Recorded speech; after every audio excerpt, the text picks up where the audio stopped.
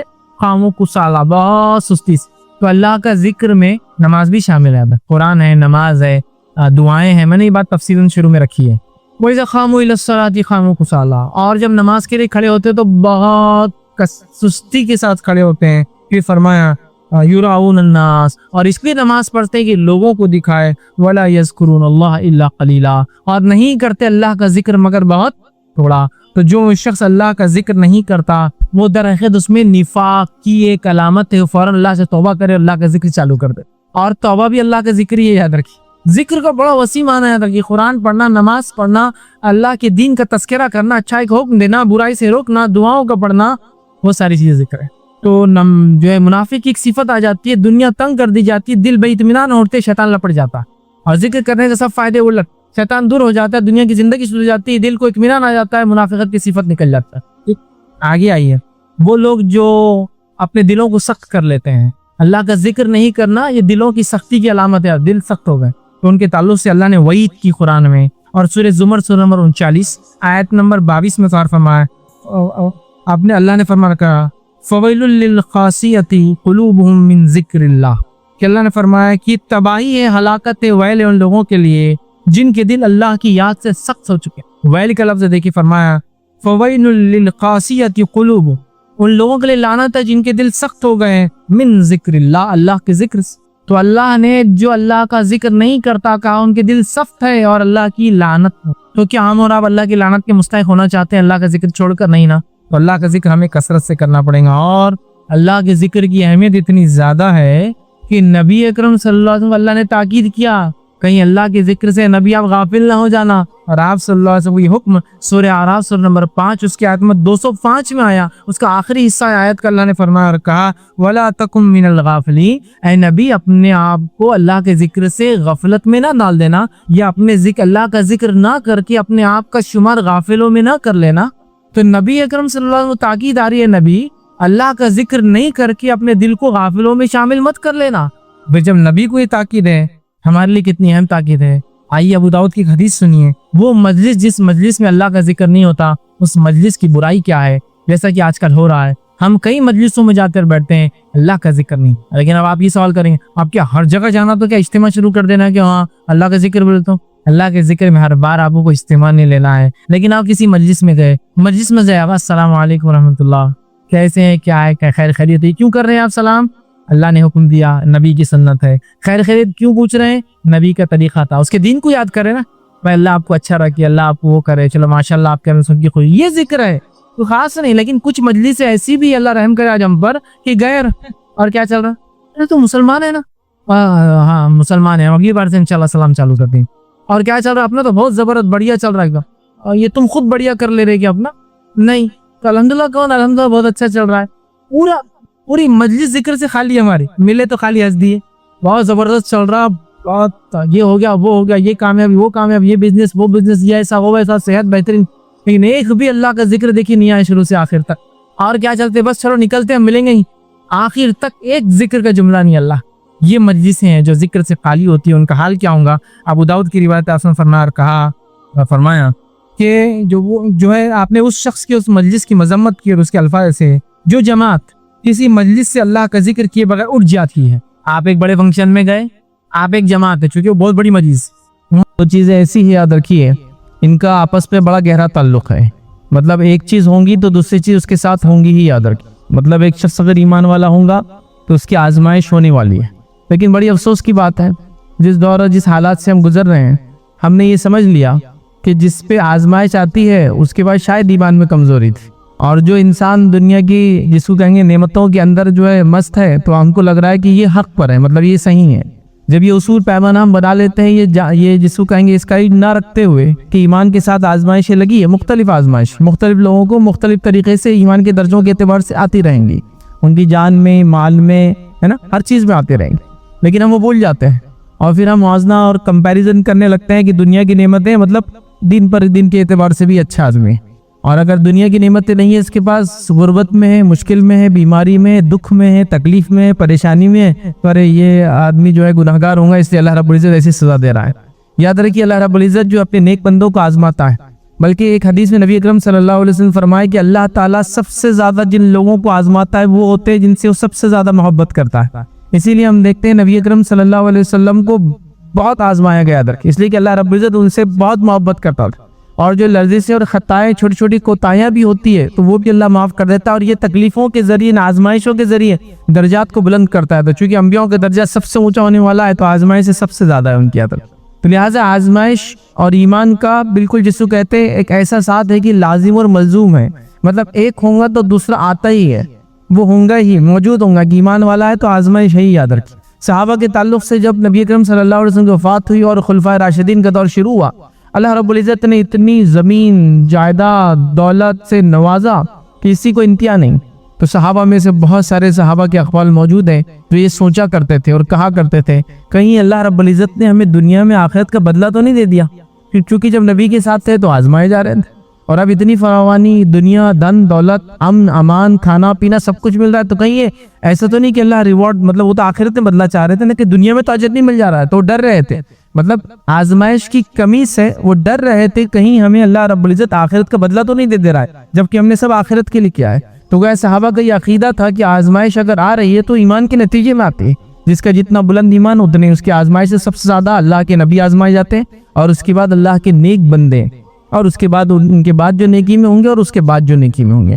تو لہٰذا آج میں آپ کے سامنے اس مختصر سے وقت میں ایک واقعہ رکھنے والا ہوں، اور اس واقعے کے اندر ایک سماج، ایک سوسائٹی کے لیے، ہر فرد کے لیے عبرتیں ہیں، نصیحتیں ہیں، سبق ہے، لیسنس ہے، اور جس کو کہتے ہیں کچھ نہ کچھ سیکھ ہے، سماج کے ہر طبقے کے لیے، عوام کے لیے، مالدار کے لیے، ایک جس کو کہتے ہیں جو کوئی پوزیشن ہولڈ کرتا ہے اس کے لیے، بچوں کے لیے، عورت کے لیے، بڑوں کے لیے، سب کے لیے، مطلب ہر کسی کے لیے اس میں کچھ نہ کچھ نصیحت اور عبرت ہے اس واقعے کے اندر۔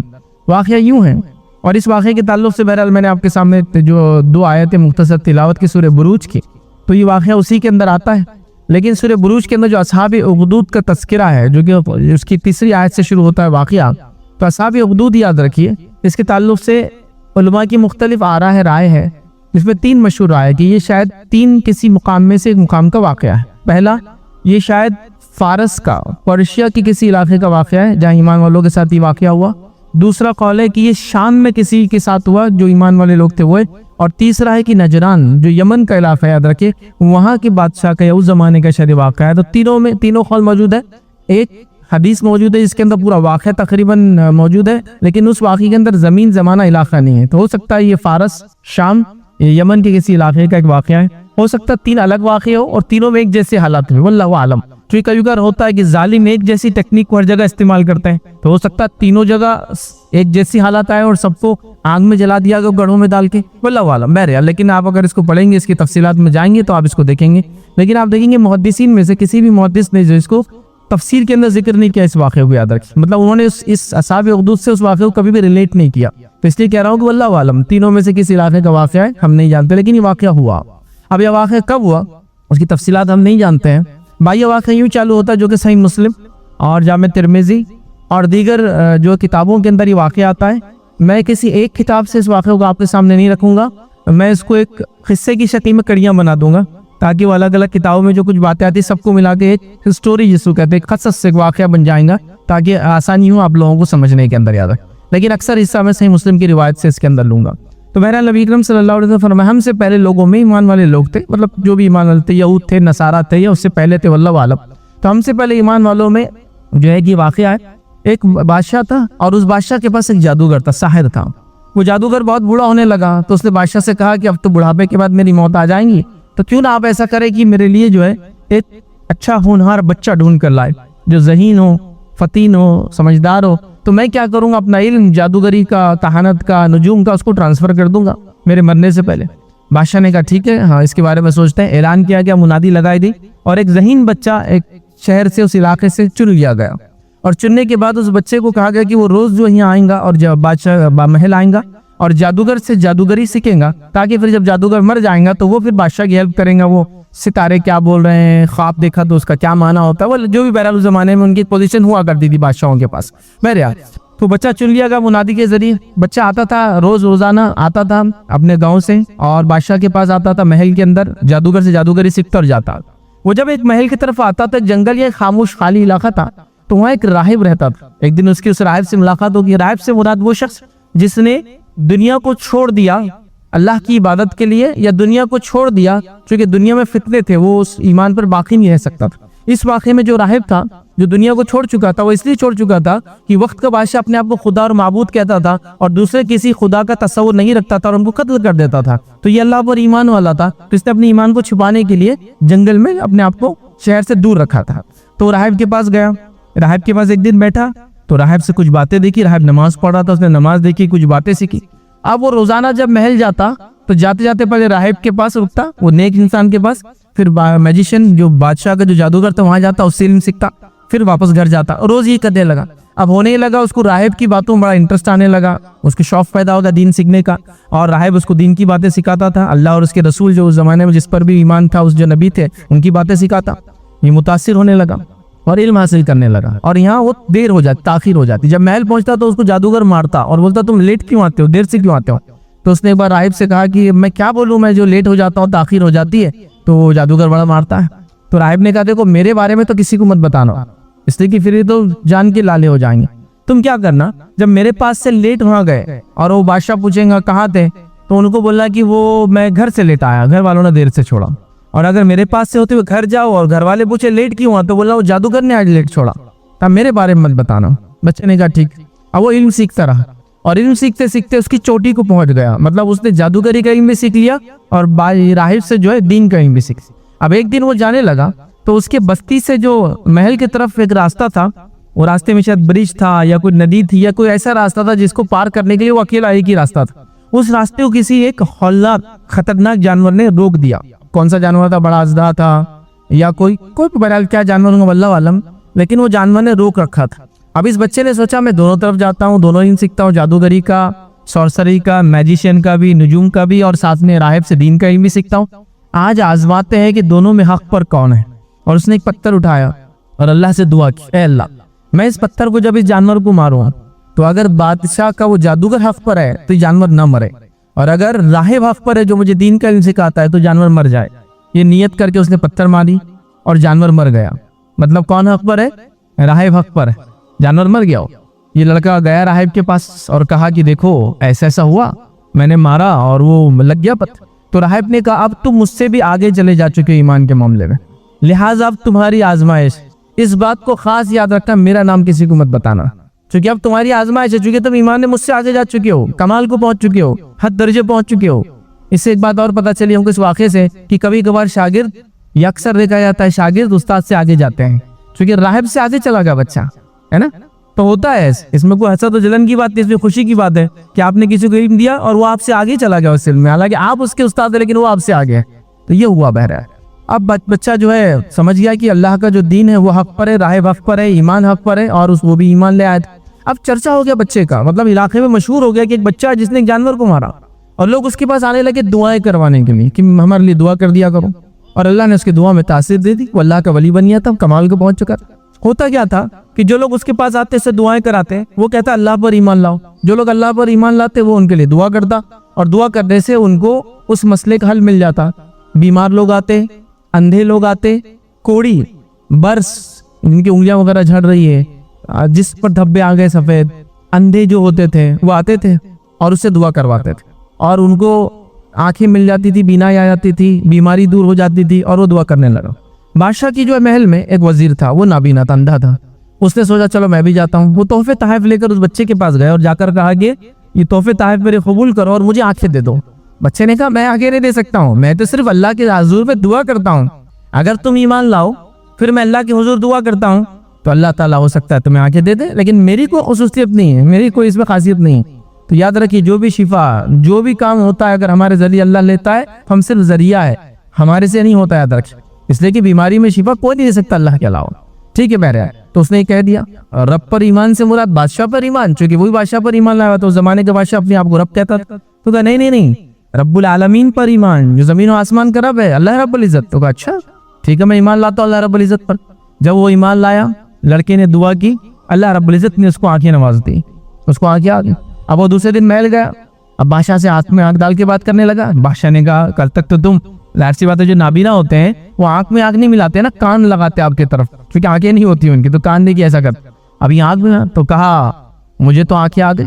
کیسے کیا؟ تو کہا اس لڑکے کے ذریعے جو جادوگر کا علم سیکھنے آتا ہے. بادشاہ نے جادوگر سے کہا کیا تمہارا علم اتنا آگے بڑھ گیا کہ جو کام تم بھی نہیں کر سکے بچہ کر رہا ہے؟ تو جادوگر نے کہا بادشاہ سلامت, میرا علم یہ کام نہیں کر سکتا, کیونکہ جادوگر کو اپنے لیمٹ معلوم, وہ ٹرکس کرتے ہیں, شعبدے بازی کرتے ہیں, ہاتھ کی صفائی کرتے ہیں, ان میں کوئی پاور نہیں ہوتا. اس نے کہا بھائی میرے سے نہیں ہو سکتا, یہ میرا علم اس لیول کا ہی نہیں کہ یہ ہو سکتا ہے, یہ کچھ اور ہے. تو بادشاہ نے وزیر سے کہا کہ کس نے تمہیں آگے دی؟ تو کہا اس لڑکے کے ذریعے. تو کہا دینے والا کون ہے؟ تو کہا اللہ رب العزت, میرے رب نے دی. تو کہا کیا تم میرے علاوہ کسی کو رب مانتے ہو؟ تو کہا ٹھیک ہے پھر اس کو خوب سزا دی جائے, اور اس وزیر کو خوب مارا گیا. کہا اس بچے کو بھی لے کر آؤ. اس بچے کو لایا گیا. کہا تم کیا میرے علاوہ کسی کو رب اور معبود مانتے ہو, الہ مانتے ہو؟ تو کہا اللہ رب العزت جو سارے عالم کا رب ہے. تو کہا یہ نہیں ہو سکتا. اس لڑکی کو خوب مارا گیا اور کہا کس نے یہ بات تم کو بتائی؟ چونکہ بادشاہ کو تو یہ بات معلوم تھی کہ اللہ حق ہے، لیکن اب وہ ڈرا ہوا تھا بتائی کس نے. اور وہ راہب چھپا ہوا اس لیے تھا جنگل میں کہ وہ اپنے ایمان کو بچانے کے لیے چھپا. اب بچہ چھوٹا تھا، جب اس کو باہر سزا دی گئی اس نے کہہ دیا مجھے راہب نے بتایا کہ یہ اللہ رب العزت رب ہے. اس راہب کو لایا گیا اور راہب کو بھی خوب وہ کیا گیا، مارا گیا اور کہا کہ اب تم سب کو مجھ پہ ایمان لانا پڑیں گا، مطلب بادشاہ پہ ایمان لانا پڑیں گا، اگر تم نے یہ نہیں چھوڑا تو تم کو سزا دی جائیں گی. بچے نے کہا میں تو اللہ پہ ایمان لاتا ہوں، میں نہیں چھوڑ سکتا ہوں. راہب نے کہا میں بھی ایمان چھوڑ نہیں سکتا ہوں، اور اس وزیر نے کہا میں بھی ایمان چھوڑ نہیں سکتا ہوں. تو کہا اچھا نہیں چھوڑتے ہو، بہرحال ٹھیک ہے. ایک آرا منگایا گیا، آرا لا کے جو ہے اس راہب کے سر پہ رکھ دیا گیا بیچ میں. کہا کہ ایمان چھوڑتے ہو اللہ پر یا نہیں چھوڑتے ہو؟ تو کہا نہیں اللہ